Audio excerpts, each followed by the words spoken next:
All right, y'all. Hey. I think it's time for us to get started.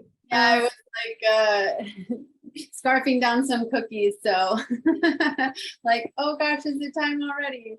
But here we go. So excited for this next session. I'll go ahead and stop my share and then reshare real quick. So while I do that.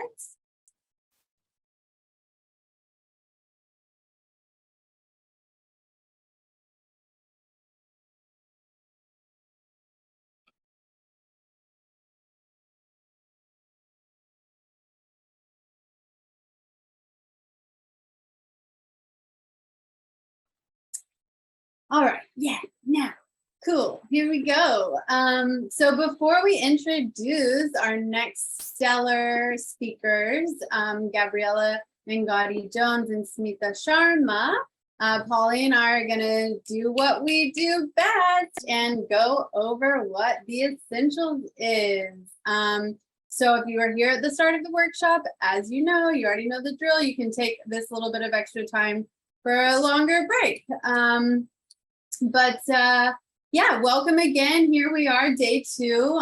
Yesterday was amazing. So many great speakers. We had an amazing 2 speakers already today. Mohammed and James, thanks again for all of that amazing information you shared with us about navigating the industry and long-term projects. As Polly just mentioned, all of these classes will be recorded and shared on our collective websites. We will share a slide in a sec with those URLs. But really quick, just want to say again, the essentials are, if you don't know by now, free online classes about navigating the photojournalism industry made in partnership with grassroots photo organizations. You can see our logos here at the top. That's the Everyday Projects, Black Women Photographers and Photo Wings. And we are working hard every day to create an industry based on inclusivity, equity, and access. The Everyday Projects. Hi, my name is Danielle Villasana. I'm a community team member of the Everyday Projects, and we are a global community of visual storytellers, from documentary photographers to journalists, artists, and more, all committed to using imagery to combat harmful misperceptions and to rise above persistent inequality. As a nonprofit, we work to provide opportunities for our community and provide structure, support, and direction for the diverse and worldwide range, that's always a tongue twister, of everyday photography groups. And I'm so happy, I just keep getting happier and happier to be here with Polly Irungu, my co-host in crime. You are amazing, Polly. And yeah, I just am still so much in awe of you as the founder of Black Women Photographers. Please tell us more about you and your amazing organization. Thank you. Yeah, so Black Women Photographers is an organization I started in 2020. Like you all have known, working to provide equity for Black women and non-binary photographers in this field, just giving us opportunities and resources that we may have been overlooked for. So I'm really excited to be doing this alongside you, Danielle. And if you want to put up the links for people the slide for people can see the different organizations, you can do that and follow and check us out. Yeah. And just thank you again, massive shout out, high fives to Photo Wings for being our support, our backbone, making sure that the essentials happens. They're a nonprofit org dedicated to utilizing the power of photography to further deep thinking, communication, and action. Check out their extensive online library, videos all about these topics we're discussing today in depth. So lots of free resources out there. So please, please, please take advantage of those. Just want to quickly also say thank you to the people working behind the scenes on the Everyday Projects. Rebecca Jibian, Washira Njogi, and Austin Merrill, who along with Peter DeCampo are the co-founders of the Everyday Projects. They are doing so much, y'all, tech, and lots of other amazing things behind the scenes. So thank you. This is a group effort. And again, I just want to emphasize my admiration for Polly, the founder of Black women photographers, please consider making a small donation or a very, very, very big one to support the amazing work that BWP is doing for Black creatives around the world. And these are amazing speakers. We've got Gabriella and Smita coming up, and then we'll finish the weekend workshop with Tasneem Al-Sultan and Josue Rivas.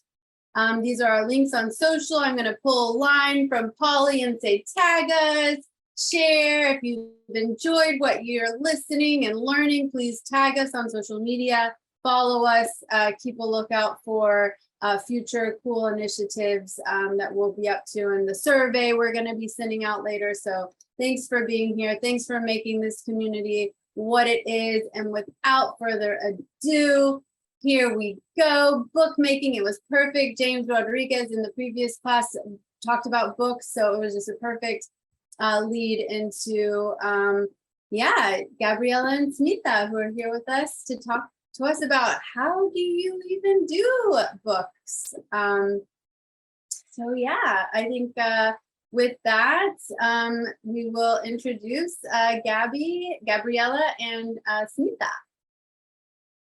Yes, I'm so excited about this because when you think about like, oh, I want to make a book, like the concept like is so daunting, right? It just feels like such a daunting task. So these two folks will be breaking down their process and reassuring us, or me, that it's not that scary, that we can do this, that we belong in the book sphere, in this space. And so I will introduce Gabriella, who I know and love so much. And so this is also like, I keep saying this, like such a humble bio, both of you guys, very humble bios, but Gabriella, for those who may not know, is a documentary photographer based in Los Angeles, California, whose documentary work focuses on the intersection of race, identity, and environmental justice. She was previously a staff photographer at the LA Times and has worked at papers across the country, including the San Francisco Chronicle, Tampa Bay Times, Las Vegas Review Journal, and the New York Times. And she is amazing, and you'll be able to hear more about her work in a second. And Danielle will introduce Smita. So I'm going to also take your line. Smita Sharma is someone I also know and love very much. Yeah, I gotta say, I'm sorry, Smita, if I'm oversharing here, but the other day when we were sort of chatting back and forth, we've known each other for quite some time now. We met back in 2013, and she was like, yeah, thank you so much for saying that, because I just feel like I'm not doing enough. And I was like, excuse me, TEDx talk, book that you just published, you just won this huge grant with Getty. I'm sorry, if this is you not doing much, we're just all like, we should just all go home. So yeah, just again, thank you to all of our amazing speakers, including you, Smita, Gabriella. Yeah, these just MBD bios. But for the official one, Smita Sharma is a Delhi-based photojournalist who has documented gender issues, sexual crimes, and human trafficking in the global South through long-form visual narratives. She's a TED Fellow, an IWMF Reporting Fellow. Her images have been published in the New York Times, BBC World, Wall Street Journal, Time, and National Geographic Magazine, among others. I love that. She is the recipient of awards from Amnesty International, the Las Photos Project, One World Media, and the Fetisov Journalism Award. Smita is also a co-founder of Everyday Southeast Asia. So with that, we're going to kick it off now to Smita and Gabriella. And just please take note of where you can buy their books at the links that we're going to share in the chat and in the Q&A box. And as always, we're going to have a great session for question and answers at the end. So please drop those questions in the Q&A box. So with that, take it away, y'all. If I can unshare my screen, right? Was my screen unshared? Oh boy, we're at that time, huh? Was my screen shared? It wasn't, was it? Oh no, I was just rambling. Why did y'all just let me ramble like that? Oh boy. Well, anyways, y'all's presentations will be much more dynamic than the screen, so go ahead, sorry.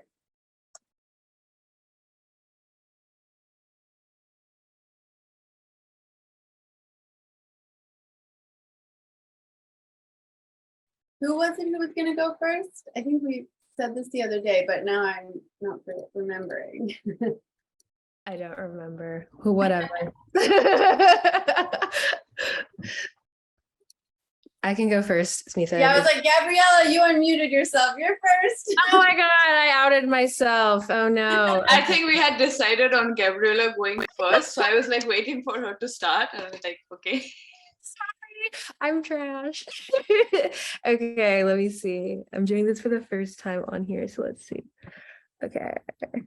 Yay. So thank you so much for the introduction, Polly. Polly, I love you. Polly and I have gone back. We did the NABGA student projects together and we struggled together.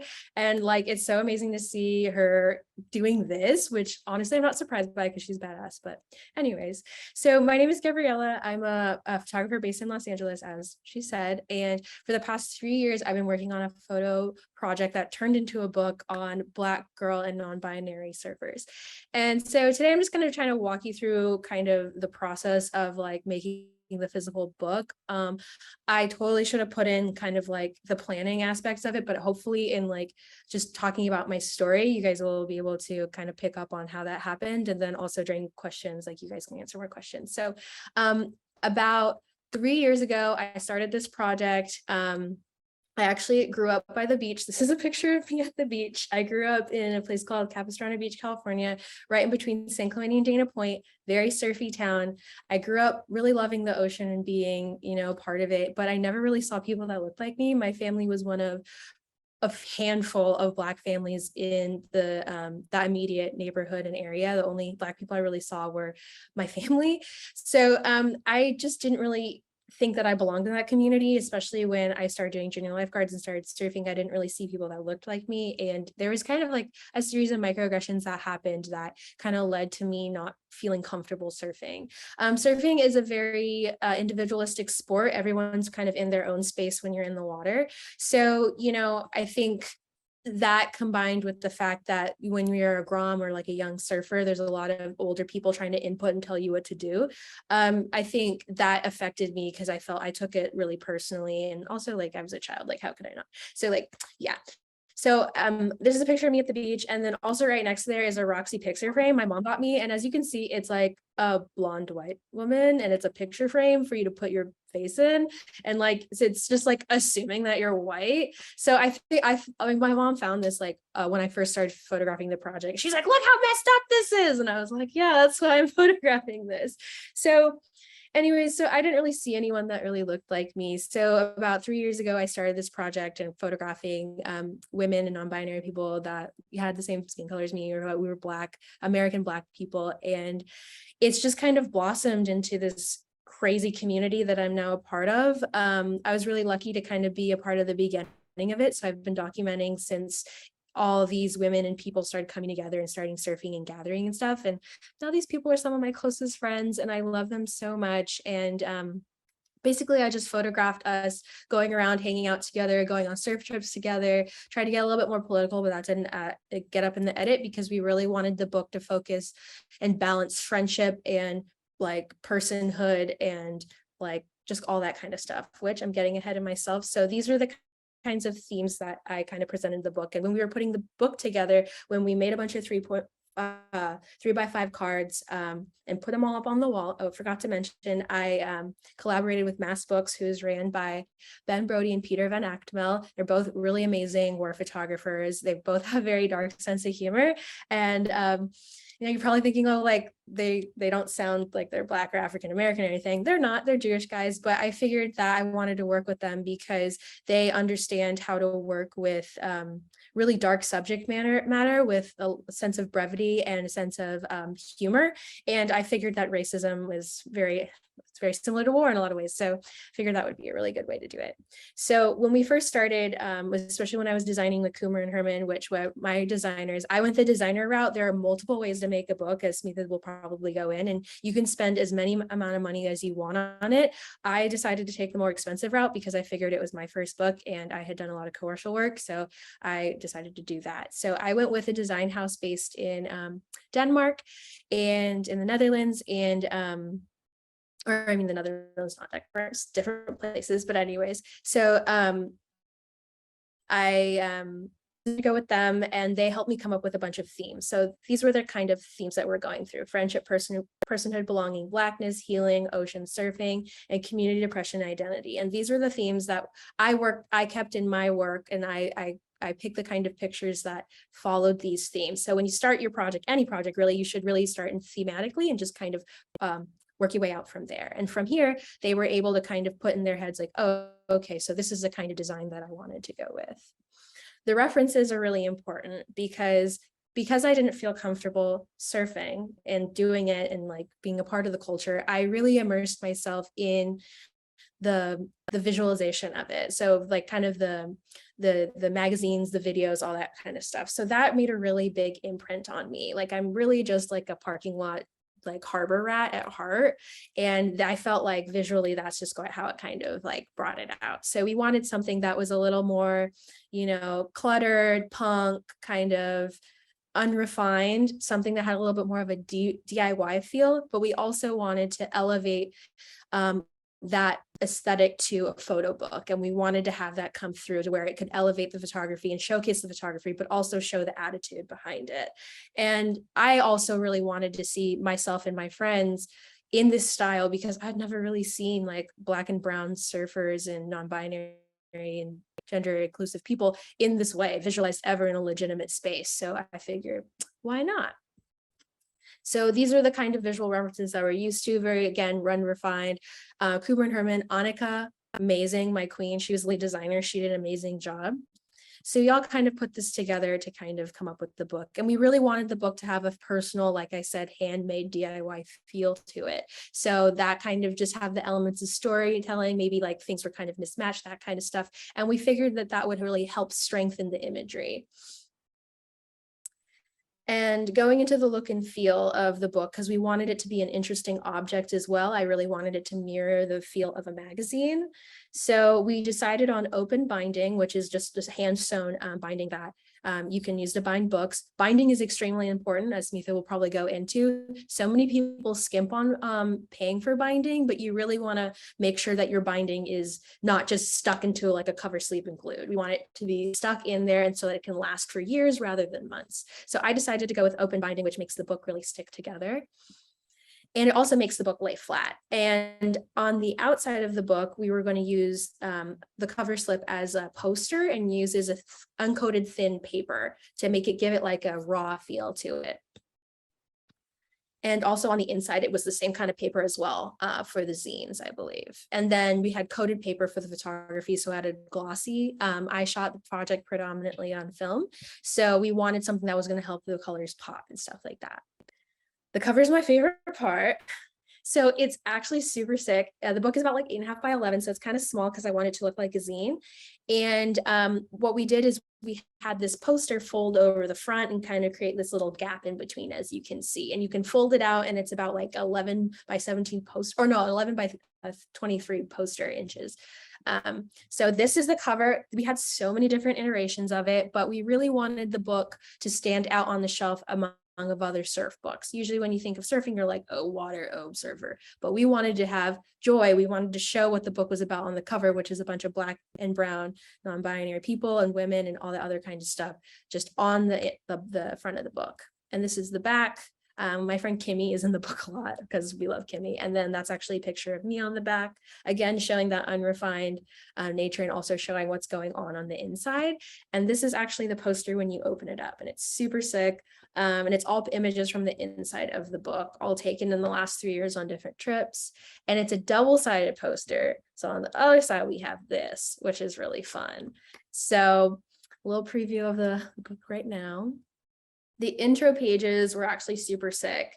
So we wanted the feeling, thematically, we wanted the book to mirror what it's like to be in the ocean, which is having waves of emotion hitting you, waves of thoughts. When you're surfing, it's you're looking for waves, you're scanning, but you're also processing whatever's going on in your head. So we wanted the book to mirror that as well. So in that case, we had different themes happening, different thoughts coming and going in different booklets. And we wanted to start the book underwater. So we wanted to emulate the feeling of being underwater, bursting through the surface, kind of experiencing what was going on in the book and in your head, and then diving back underneath again. So if you get the book, which please do, it starts out with this untreated paper, which is very raw with underwater imagery. It has a couple little thoughts, and then it leads into the actual book, and then it ends with the same imagery. And then the poster actually folds out and covers it all very nicely.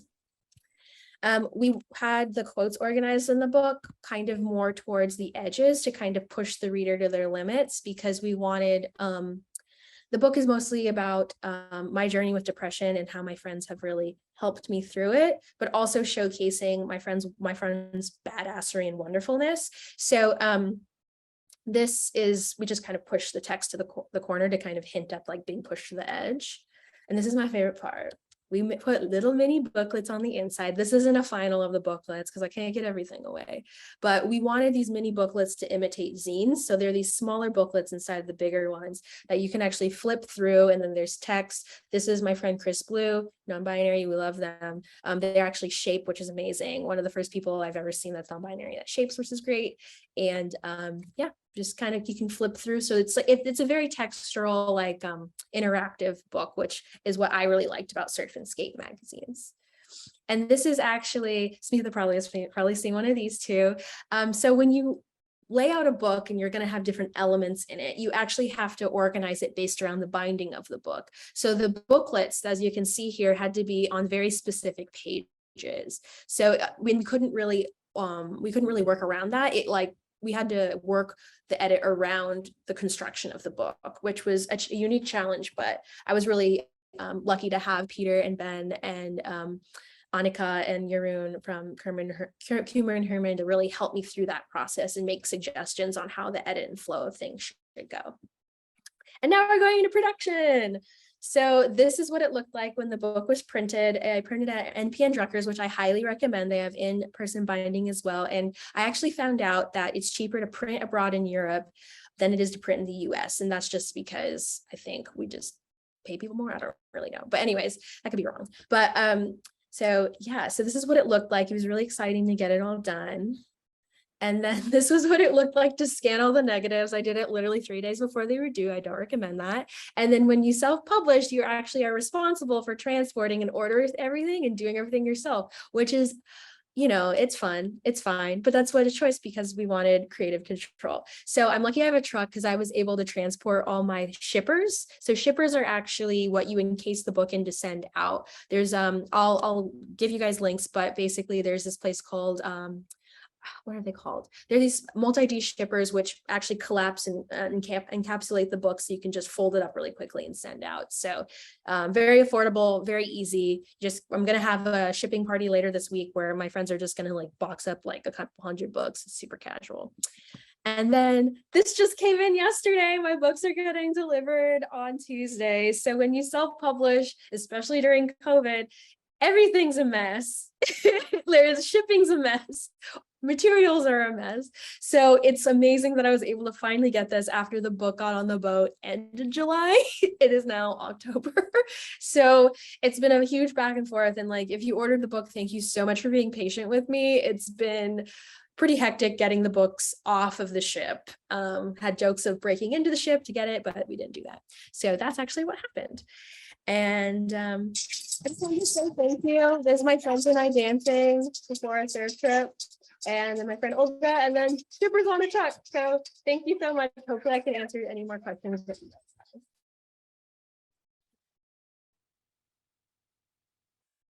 have.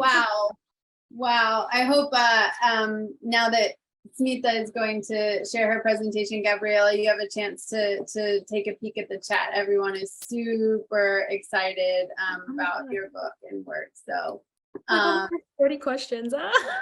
Thank you. Yeah, and Smita, let's hear about your bookmaking process. How'd that go for you? All right, so I'm going to give a little background and then explain later why I'm showing the images. Hang on, let me just share my screen.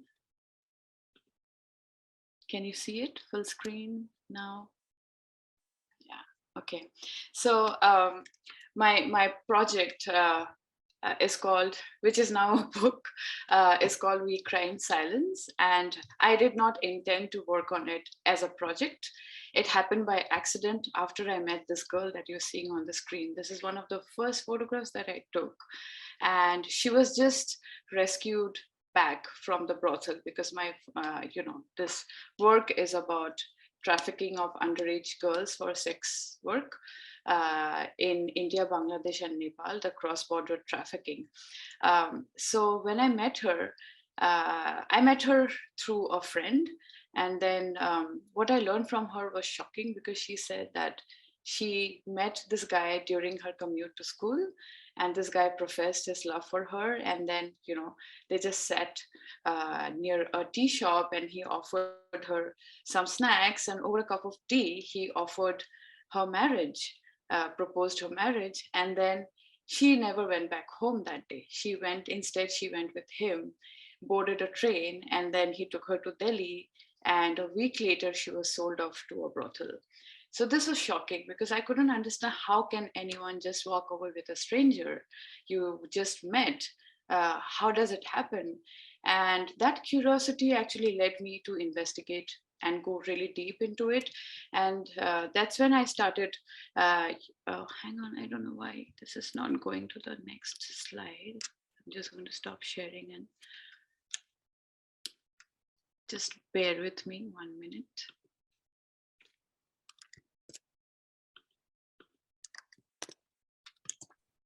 As you do that, Smita, just want to remind everyone that we're going to have a great Q&A session later. But it's only great if y'all ask the questions. We've already got some great ones coming in. So, all right, cool. I think we're back. Awesome. Yeah.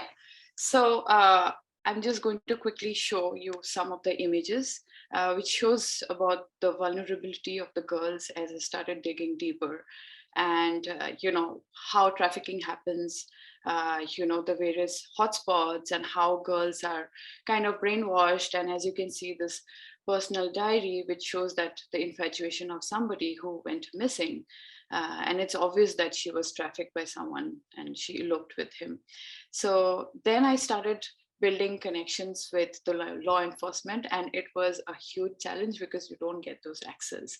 It took me 3 years to build that, to build that friendship, I would say, and then get access to these police files of missing girls. And then I actually got to interview traffickers, and the guy that you see in the middle, he's a notorious criminal, a mastermind, and this this photograph is again from the police files, and this is a woman trafficker. She is a mastermind who was very recently convicted, which is again very rare.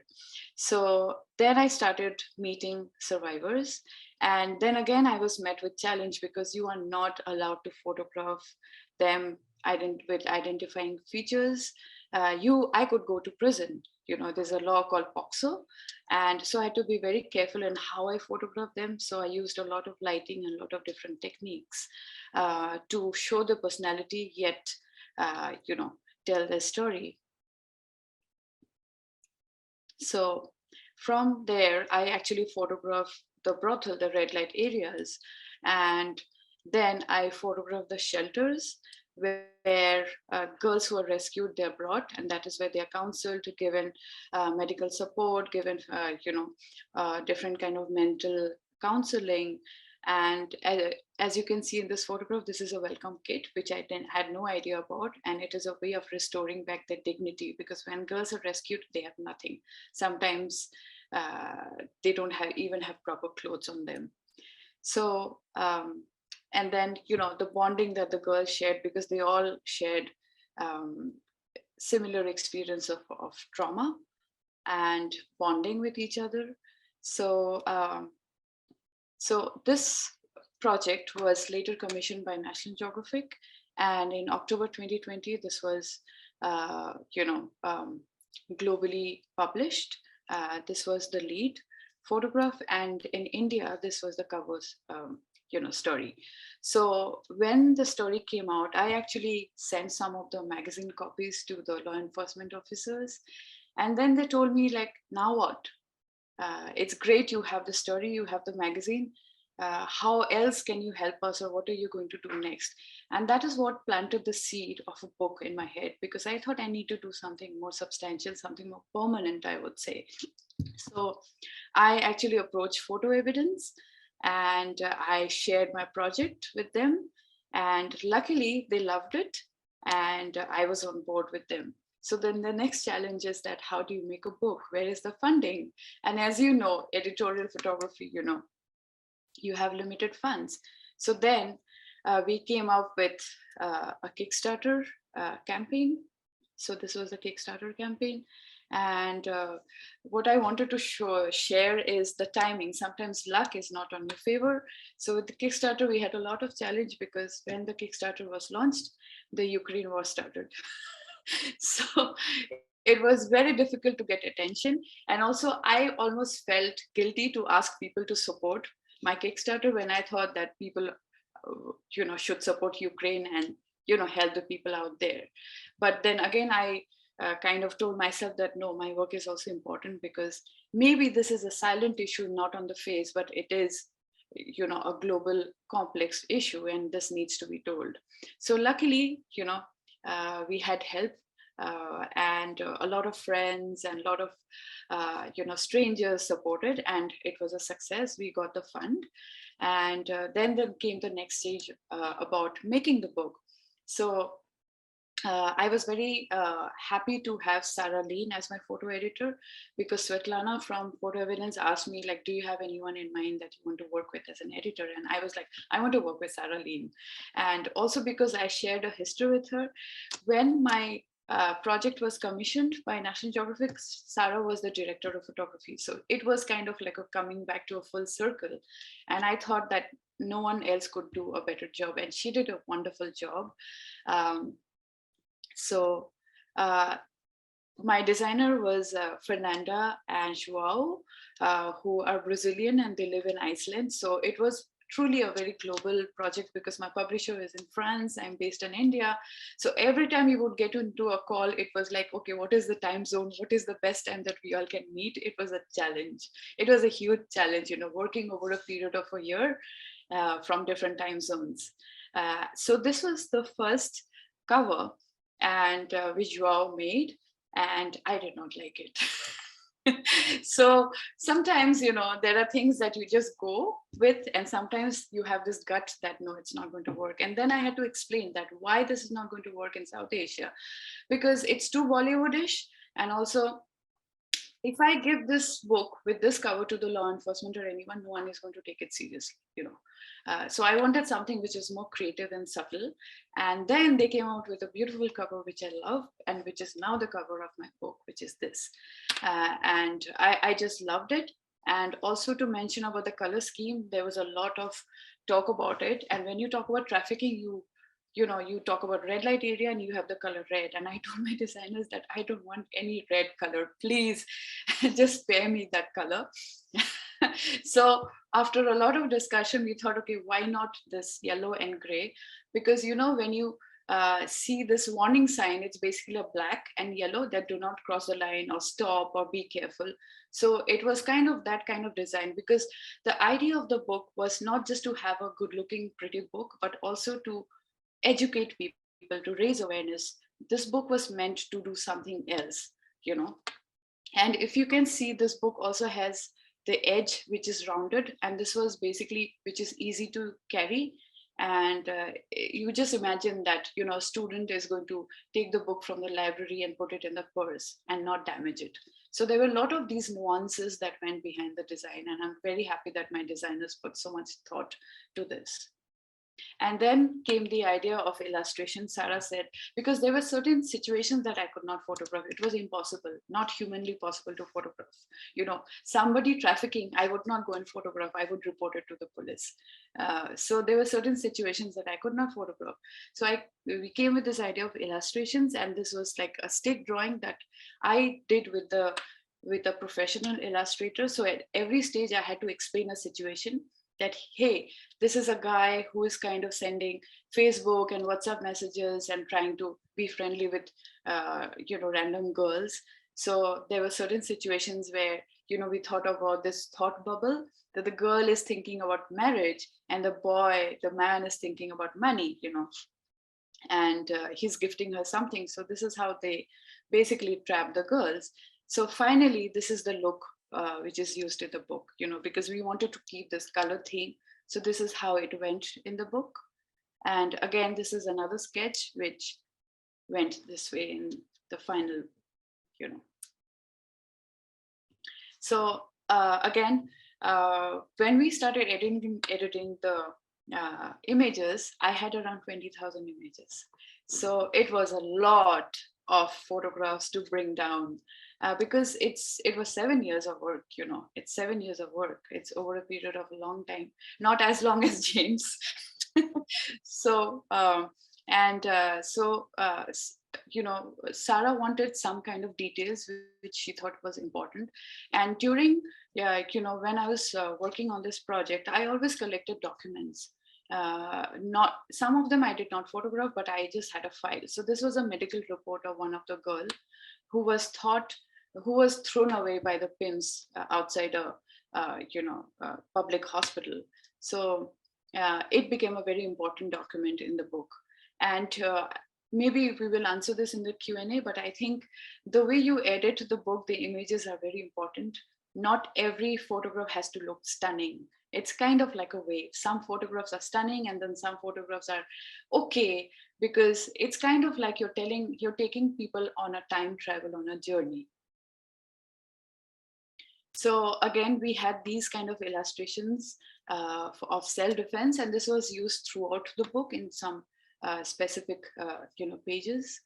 And again, my writing, it's a multilingual book because we wanted people from this region to be able to read it, not just English speaking audience. So we have Bengali and Hindi because it's going to cater to India, Nepal, and Bangladesh, the 3 countries that I worked on. So again, this was the designer's choice. They said, like, we want the English to be big font. And I was like, this is too big a font. And they said, no, trust me, it's going to work. And I went with them. And again, the color scheme was yellow and black to go with the theme of danger and that, awareness kind of theme. So I'm going to end it here. And I'm going to stop sharing my screen, but I want to show my book. One thing in my book, which I cannot show in, in this format. So there were also certain things that we did in the book. So as you can see, this is again an open spine, and we had a yellow thread work. So this is yellow thread, sorry. This is yellow thread open spine because you want this entire thing to lay flat. I'm going to show you one more page here. So we have different chapters like the brothel, the survivors, the girls, the law enforcement. These are all different chapters. And this is my favorite part. So there are stories like this that you can see. And it's kind of like a half page. And then you have her entire story here, again in 3 languages. So this was again a part of the design. Not all stories have this, but only some of the stories that we thought was super important, we had them. And again, it was a lot of math and calculation because again, what Gabriella said, you can't have them everywhere. There is a certain kind of, calculation and placement that you need to do to have these kind of special pages. Yeah, so I think we can go for the Q&A now.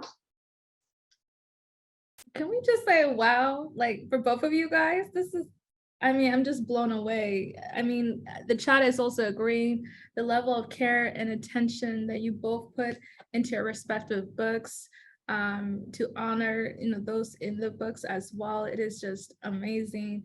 We dropped the links to pre-order in the chat and also in the Q&A box. So please, if you're able to, consider pre-ordering their books. Danielle, where do we begin? There's so many great questions. I know. Yeah, I don't know. I'm in awe of all of you, Smita, Gabriella. I'm just like, we should have done anyway. So we got lots of questions. Let's get started. I think a lot of these questions relate to both of you. So, we can, kind of do back and forth. But so one question is, did you have any mental resistances that kept you from actually committing and taking the first steps toward the book project? How did you know that this was something possible for you, and how did you navigate your energy and emotions, which both of you talked about a lot, that this was personal, it was about, community, your community, things happening in your own country, your own community. So how did y'all sort of navigate that? Should I go first? I don't know how Yeah, to. Gabriella, go first. Okay, we'll just go back and forth. Maybe you'll take the next question first. So the whole process was personal to me. I was actively figuring out that I was a severely depressed person while I was working on the book. So there was a lot of starting and stopping. It was a lot, honestly. I think that when you're working on any project, you shouldn't be hard on yourself. You should just do what you can do and give yourself breaks in time, because it's not like, a 9-to-5 job where you can be like, hey, we're going to work on my book today. Like, it's a creative process, right? So there's ebbs and flows with that. Yeah, hope that answers the question. Thank you. Yeah, definitely. Go ahead, Smita. No. I just love that we're talking so much about self-care. And almost everyone has brought it up in some way, shape, or form. And I hope that this is something that our visual media industry continues to talk more about. I think it's really important. I think, a lot of things go into self-care. A lot of issues intersect there. So thank you both for talking about that and maybe building on it. Maybe I would just like to add one line to that. Of course, so because it was, during this entire project when I started, just when I was commissioned for the Nat Geo and I started working for them, it took me 2 years, to work for Nat Geo to get this done.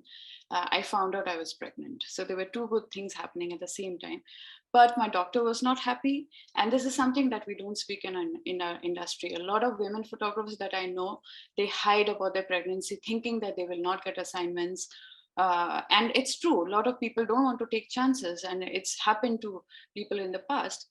So I was pretty open with my editor, and everybody at Nat Geo knew. And then they kind of carved out my entire assignment in tune with my pregnancy. So, until my third semester, when I could walk and I worked, and I worked in very unhygienic situations and circumstances, and it was very intense. I was working, and there were some medical problems also. So, and you don't have access to healthcare. Sometimes you don't have toilets. And these were some of the challenges that I had to navigate, but I'm so glad that I had a very helpful doctor. And I also was glad to be supported by Nat Geo, because they gave me an assistant and he helped carry some of my heavy weight because I could not carry. Yes, let's break these taboos by talking about them freely. So thank you both for bringing these really important topics up. So someone asks, maybe we're jumping a little bit ahead here, but we can just kind of go back and forth. But if you were to do it again, y'all are like, I'm not going to do it again. No, I'm kidding. But how would you do it differently? And I say that because book publishing is like, it's a mammoth. It's a huge, undertaking. But they say, self-publishing is so hard and you've done such a great job in marketing. What have you learned through this process? And again, if you could do it again, what would you do differently? If you would do anything differently? I think the first mistake that I did was, it's kind of like a silly mistake, but now it took a lot of my hours. Initially, when I sent a huge edit to Sarah, I had renamed it. Never rename your photographs. Please keep the originals, because your designer is going to use what you send. And at the end, when it goes, to InDesign, they are not going to change it. So then I had to manually change every photograph to what I had sent before. It it was a nightmare. It was a nightmare. So don't make that mistake. Never rename your files. Just keep the original file name when you send it. Yeah, and just to piggyback off of that, I definitely wish I was a lot more organized. Like I said, I scanned like 120 negatives in like 2 days, and I don't recommend that at all. So just keep, if you're going to work with film, just be super organized and keep everything together. And also just have like a budget in mind, because I was lucky, like I said, I had some savings to work with, but there are a lot of random costs that would pop up at the end that if I didn't have my savings, I wouldn't have been able to do it how I wanted. And I think no one should be limited in what they want to do. As far as that goes, I mean, I wish I would have photographed more of the OGs, the older women, but it was harder to get them to agree to being in the book. So in a different reality, they would have been in it. But yeah, I'm pretty much happy the way it is. So yeah, you learn to love it. There's a follow-up question here for you, Gabriella, about the film process. What was the scan resolution you used for printing? And even, what you're saying, talking about organizing your work, this is 3 years of work. So how did you organize everything? I ended up cutting and paging all my film and organizing it based on situation I was in. So if it was like, okay, June 2018, summer 2018, whatever, like I would just organize it based off that. I scanned everything as a high-res TIFFs. I would get my scans done at the local lab as medium res JPEGs, which was also very expensive, or low res JPEGs. And so I could just preview everything, or if I was lucky enough to get one of my friend's flatbed scanners, I would do contact sheets that way.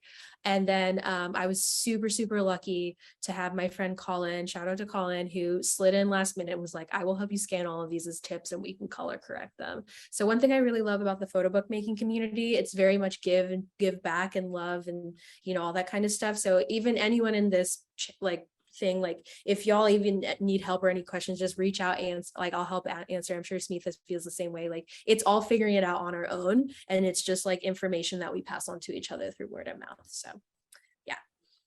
There's another quick tech question for you, Gabriella. You started, you talked about the beautiful underwater photos and how you wanted people to feel like they were in the water. What equipment did you use for those? I used a bunch of different types of cameras.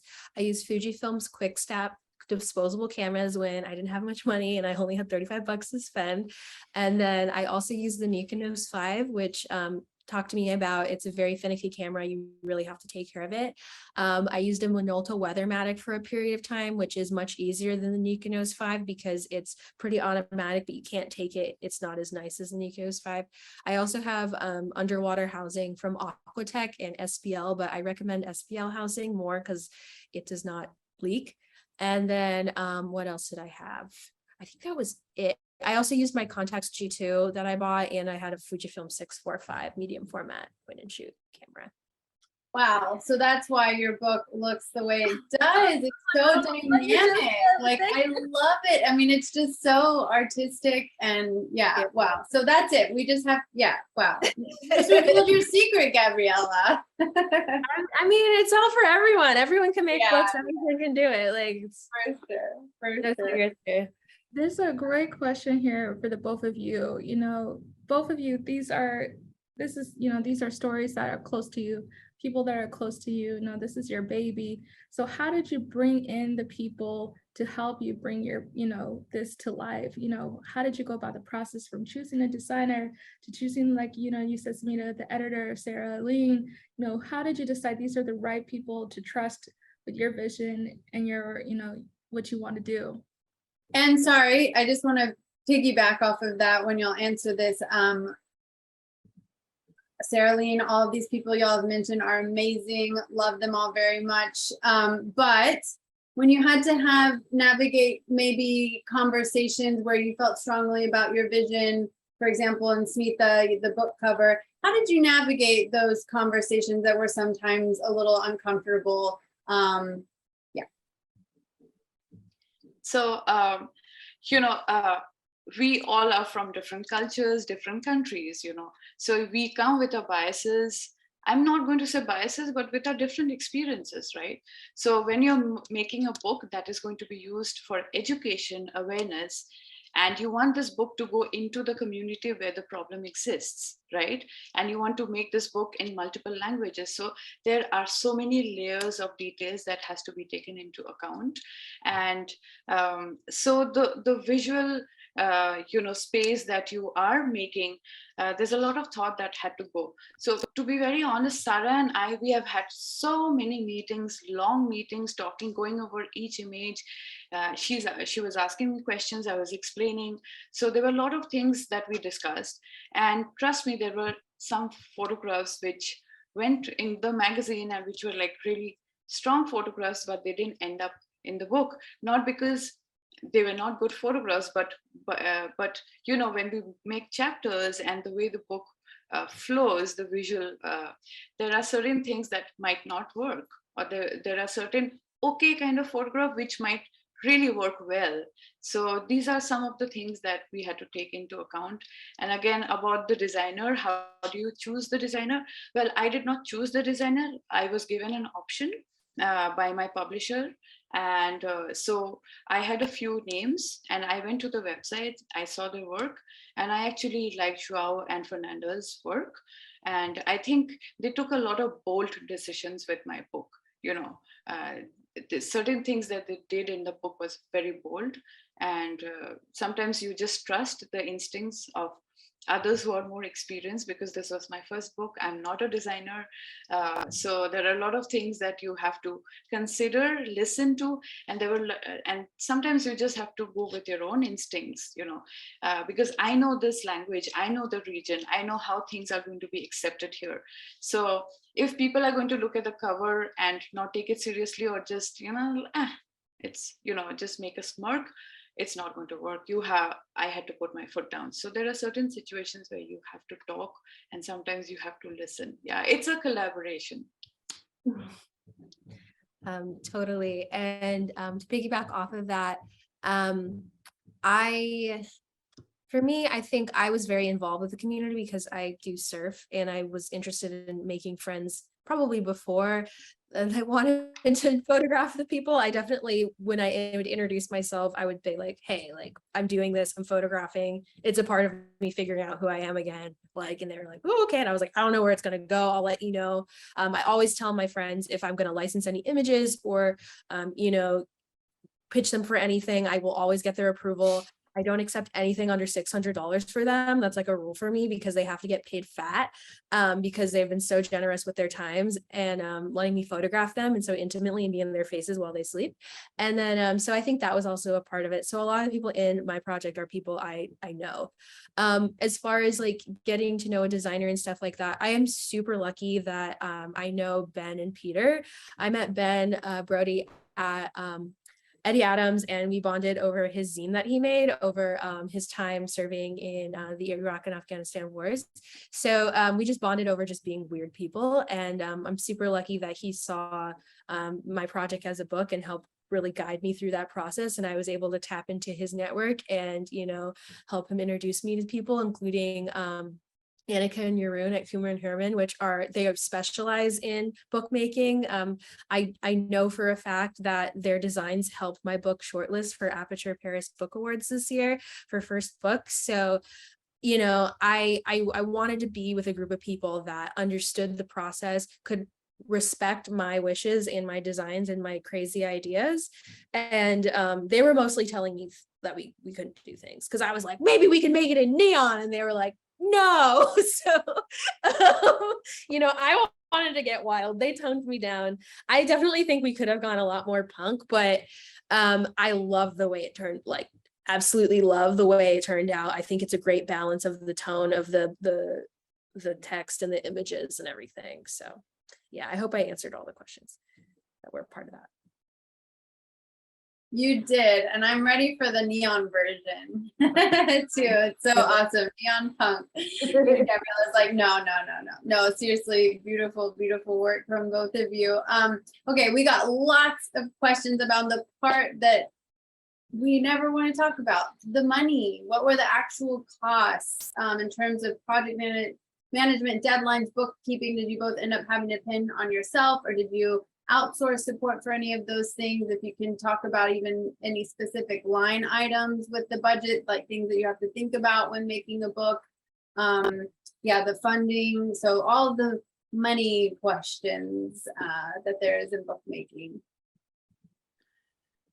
So I think, during the production of the book, there are a lot of things that will change. For example, the quality of paper. I wanted special art paper, but then the cost was almost 4 times. And I was like, no, let's settle for something which is more more easy to work it. And also, you don't want to work with paper which has to be exported, because they take a lot of time to ship. The shipping cost will add to your budget. So there are so many things that you have to take into consideration. And also, my book was printed here in India. We were right from the beginning, everyone was kind of like okay with the book being printed here. First of all, cost was effective too. And also I wanted to be there while the book was being printed, look at the colors, look at everything. So that was another reason. So again, I worked very closely with the printing house. They're a huge printing house, one of the biggest in the country.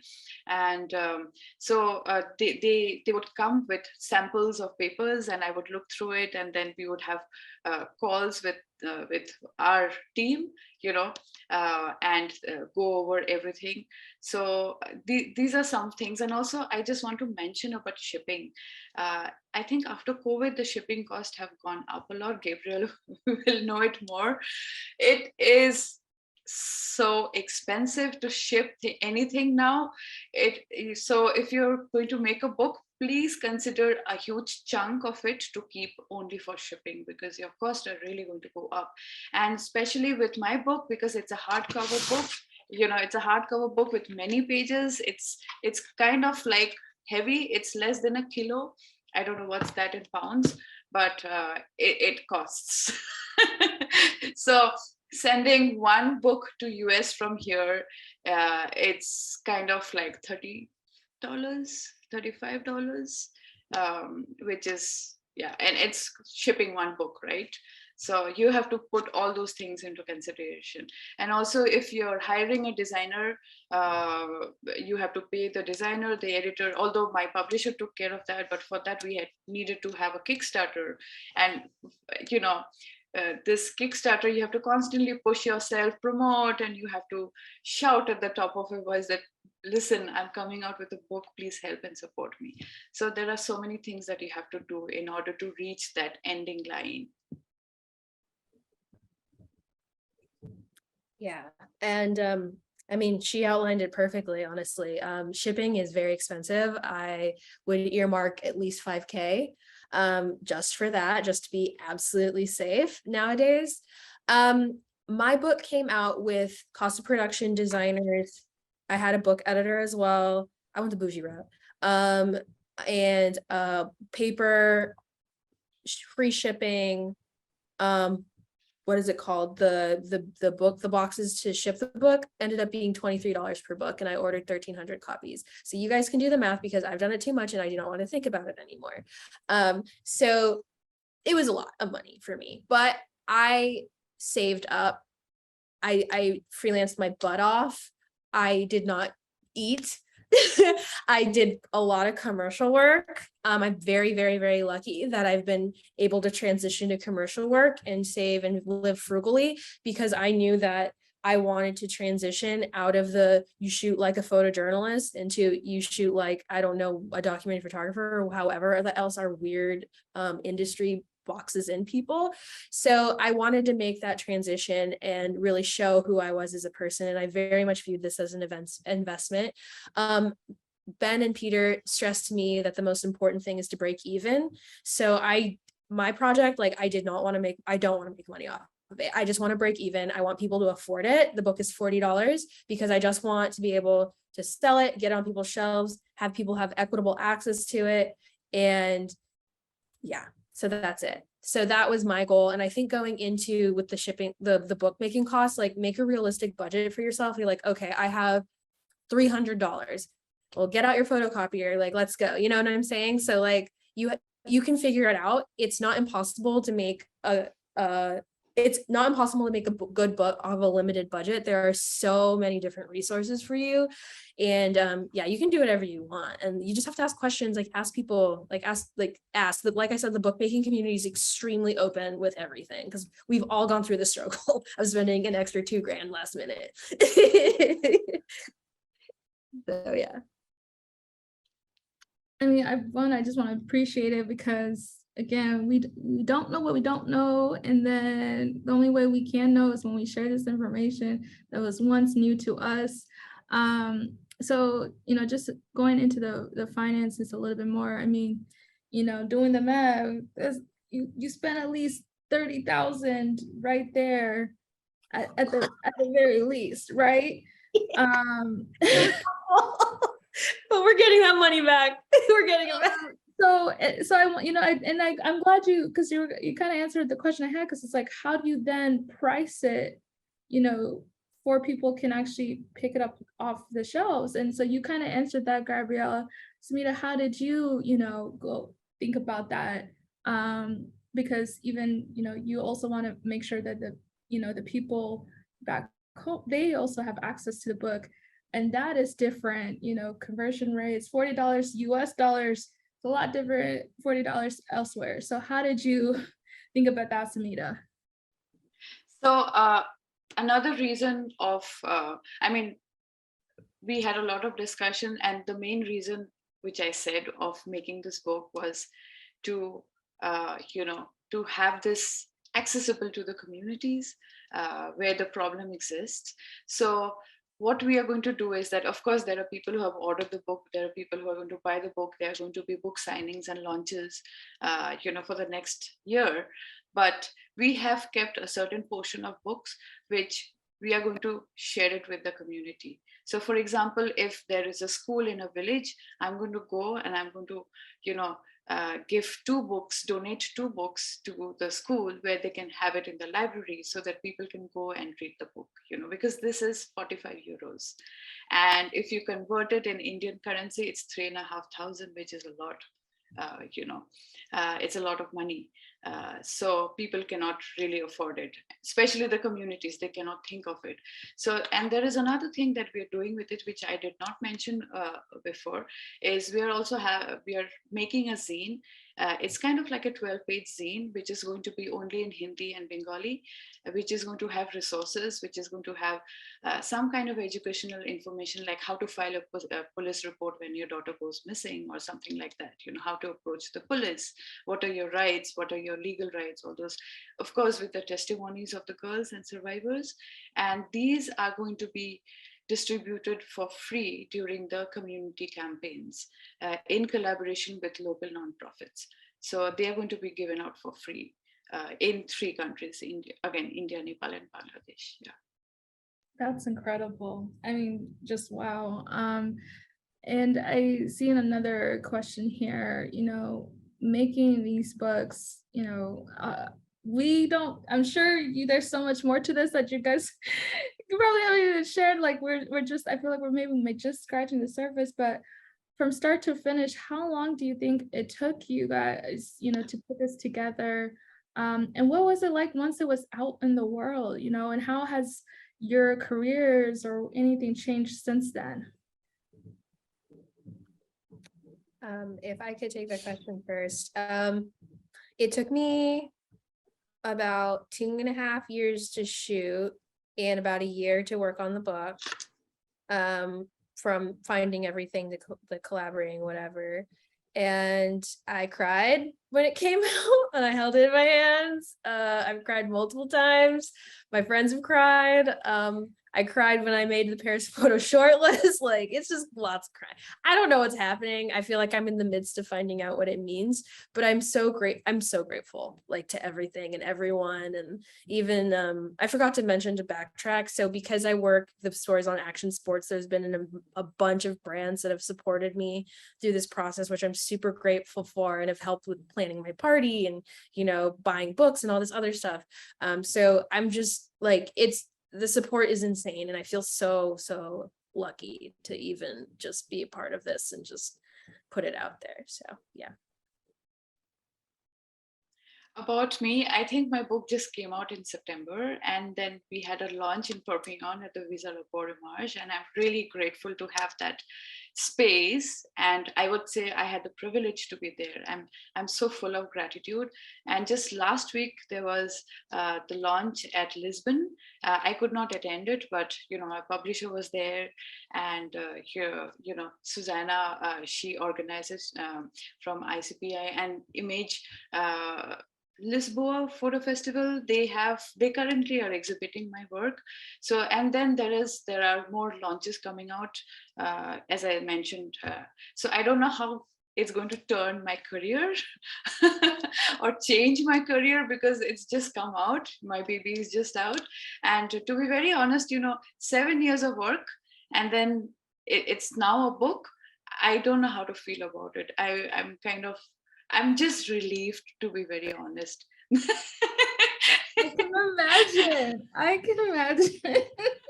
I'm like, okay, I'm done. and trust me, during the printing, it was a nightmare to have those color matching and then to stand there. And this printing press is such a macho industry.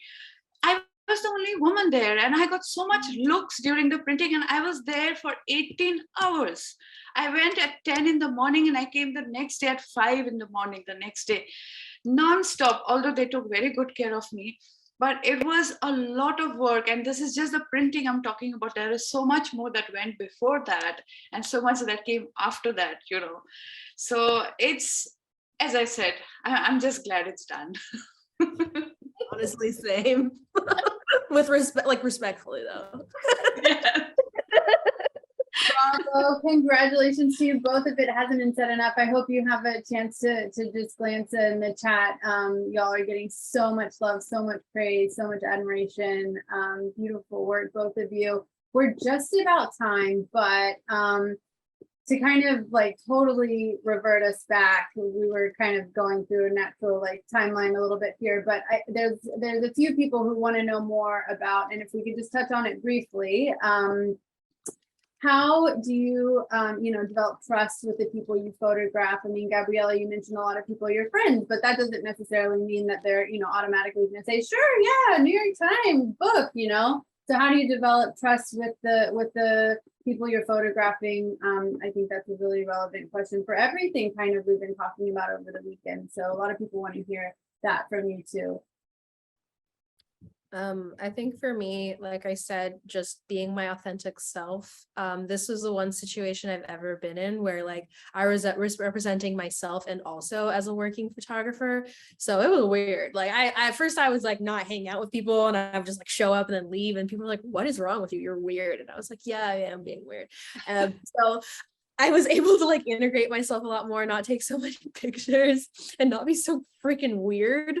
Because I think like when you're a photojournalist, you're just taught to be weird around other people and standoffish, but I really had to open myself up and not be so weird around people. And I think once they saw that I'm like goofy and kind of crazy, they're like, oh, we can get down with her, and like, and know that I'm not just there for the picture. Like I actually am looking out for their well-being and like trying to get people paid and like help the community as well. So yeah.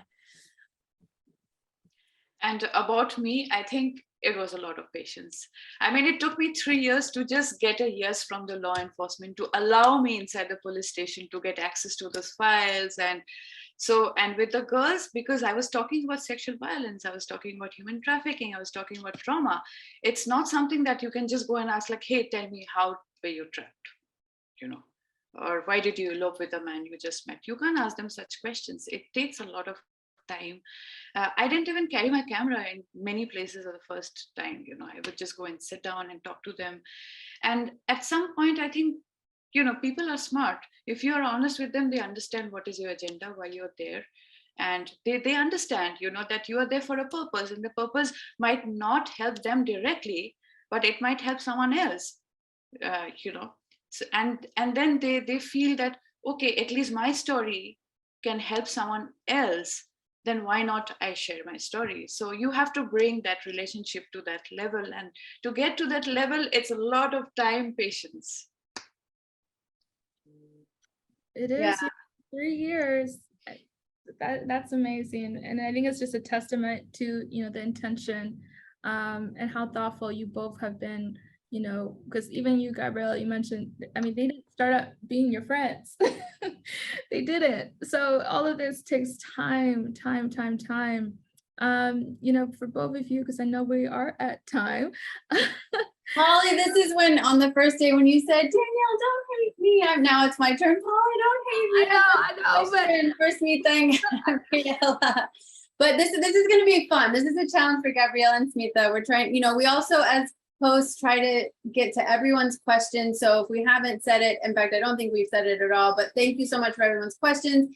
And we really are trying our best, Polly and I, to get to everyone's questions. So in an effort to squeeze in 2 more, Smita and Gabriella, challenge for you, answer in 1 word. But the 2 questions are,